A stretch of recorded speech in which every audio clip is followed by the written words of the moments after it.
Right here we have Speed or Death, being played on Xbox Series X. Creator Deluxe Entertainment, the publisher and developer of this game. This is a racing game broken up into 4 different tracks. You've got Money City Rampage, you have Disaster in the Desert, you have Racing in Space, and you have Gold and Volcano. Now, I'll go over the fun things and the cool things and things I like about this game, and I'll touch on the negative aspects, which aren't actually too many. So, you pick one of these tracks, and then it'll take you to a brief loading page where it'll show you the controls, and then you have the cars to choose from. So you have several different cars, all with different attributes, and you have other cars you can unlock based on these objectives. So pretty cool. A really large roster of cars. Very large roster of cars. Now, once you pick a car, I'll go ahead and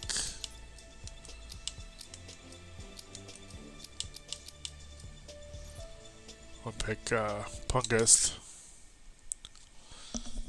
This is racing the first track, the easy track. 3, 2, 1, go! Absolutely love the set pieces. I love how interactive the track is. You've got a freaking Godzilla roaming the the streets in this track. Set pieces are great. The environments you race in are awesome. A couple things I don't like about the game. As I touch on the negative aspects later, but there's not a whole. I mean, the game's great. The game's fun. I love the cars. The gameplay is really smooth, and when you hit the turbo, I love the feel of the speed of the car when it's there. And it kind of depends on the car that you're racing with, honestly. Because not all cars are going to feel very fast, which seems kind of silly for a racing game, but it's the truth. So there's Godzilla.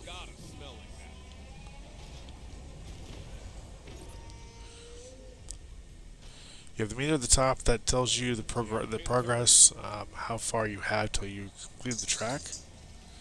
You have the timer in the right corner there that tells you how long you have to race before the game abruptly ends your run.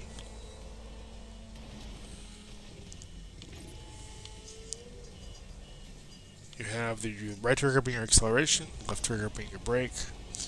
You have X for your handbrake. Oh. If you hold down the left trigger, you get your reverse. A is your turbo. And then you have your whoa. You have your button for changing camera angles, which I really don't care for. When you when you change your viewpoint, I mean it looks completely broken. I mean, look at that, completely and utterly broken. And the arrows are completely the opposite. It's like almost like a mirrored viewpoint mixed with a top-down. It doesn't work. Now, interestingly enough, now this is going to happen with every single car except for... Actually, no, it's going to happen with every single one of them. You're going to have that happen. So the camera angles being broken is one negative thing about the game. The negative thing about the game is that not all cars you're going to feel like are very fast. For instance, the buggy, the big old truck, tops out at 100 miles per hour. The speedometer isn't going any higher than that. It's stuck at 100 miles per hour being the fastest you can go. Now, as you can see here, the speedometer definitely can go over 100 miles an hour. But if you're going to place the buggy in the big old truck, Turning out to be a nice night. 100 miles an hour is as fast as you can go. And when you hit the turbo button, you go slightly faster, but not much. Game over. I was where I expect that to happen. I'm only going to change cars. I'll show you what I mean. Select your car. Okay, we're going to choose the buggy. 3, 2, 1, go. And I misspoke. I said the X button is the handbrake. It's actually the B button. Y and X aren't used because those are for gear shifting up and down for gears if you have the manual transmission. So I'm going to go ahead and get out straight away here. You'll see what I mean. It's not going to top out at 100 miles an hour. So look at that. That's as fast as you can go. You hit the turbo button. Yeah, you go slightly faster, maybe like a smidge, but it's not noticeable. And again, the speedometer has no reflection of that. Now, interestingly enough, when you change your camera angle with this car, you get a in-cockpit view, which is awesome. I love this. Checkpoint. Now, if I do it again, for some reason get a under chassis view, and then hit it again, and I get that mirrored broken view. So I don't understand, and it released this today, and I don't understand. I just don't get it. I don't get why that's broken. I don't get why the speedometer doesn't go any higher than 100 miles per hour on this car, when clearly it can with every other car. It seems like. I don't understand why the viewpoint, the camera angles, are locked per car. I think that's silly. That's really silly. That's something I've never seen any racing game do. That's just weird. That's just very odd. I don't understand that at all. So broken camera angles. Certain cars don't go over 100 miles per hour. The speed just isn't there. I mean, I'm going 6 miles an hour. I feel like I'm going like 10, maybe 15 on a good day.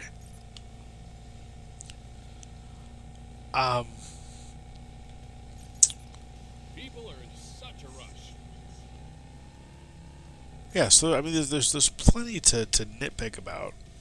Although the camera angles being broken, that's kind of a big one in my opinion. Another thing I don't care for is the fact that in other tracks, and even in this one really, there's aspects of it where you don't know where you're going. The game doesn't tell you, hey, turn here. It just expects you to kind of explore the track and figure out where the checkpoints are, She's a mommy. which I really don't agree with.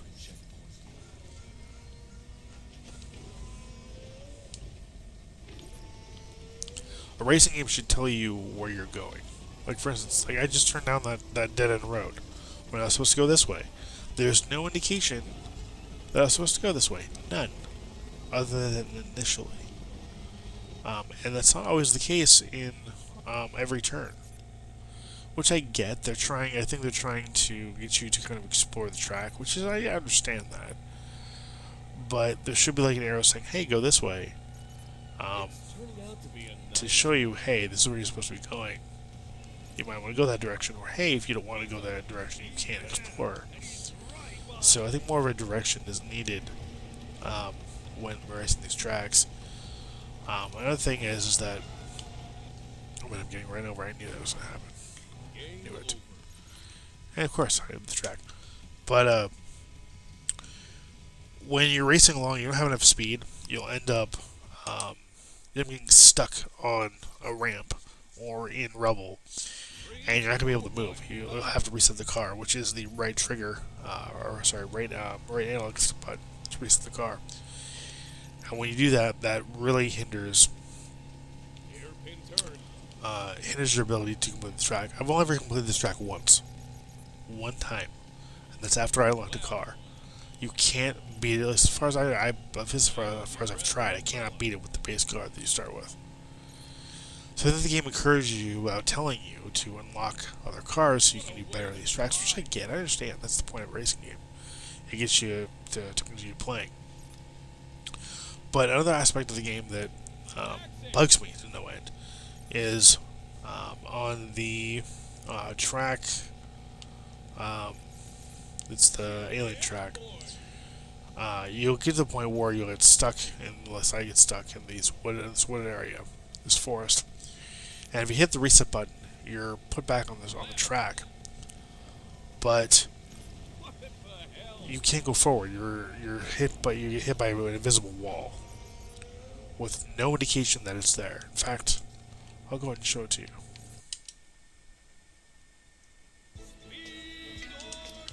It's gonna be this one right here. Third track. And I'm gonna go ahead and play as Pingus, just like it's my favorite car so far that I've unlocked.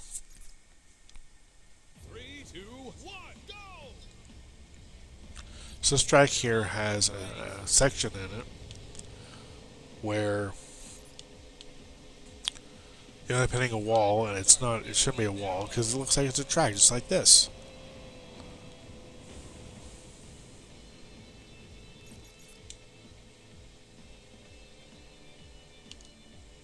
Remember, participating is I sometimes feel like the track is simply like a guide of like, hey, you should probably go this way, but you don't have to. Which I understand.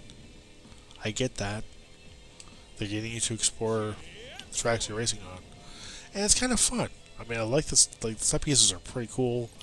Tracks are large and expansive, and there's quite a bit to look at. And they put a lot of detail into the game, so I do appreciate that. I also appreciate how fast the game plays. But again, like for this track here, Pingus does not have a alternate camera angle, and in other tracks, this car does. So again, I don't understand why they locked the camera angle behind the car. I don't understand the design decision at all. just love the smell of gas. But the announcer's cool. I like the announcer. Again, love the set pieces. I mean, look at that alien. That flying saucer. It's gonna drop a alien octopus.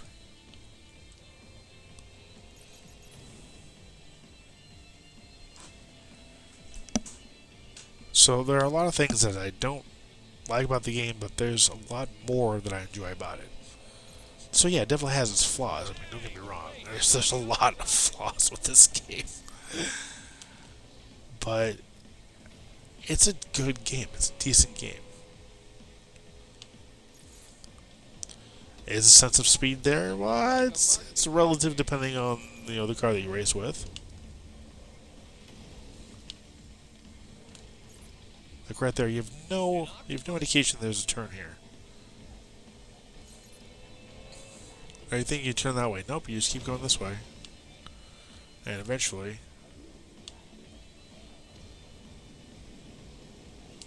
Every time I play this section, I always get lost. Then I have to reset my car.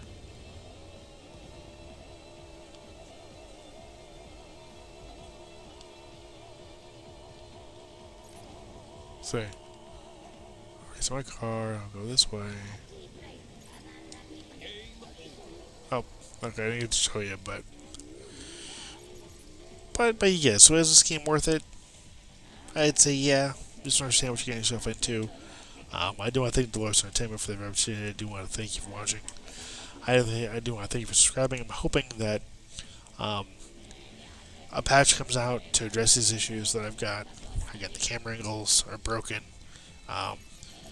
The game needs more direction for being a racing game. But yeah, that'll do it. I want to thank you for watching again. Thank you for subscribing. Until next time, take care and happy gaming.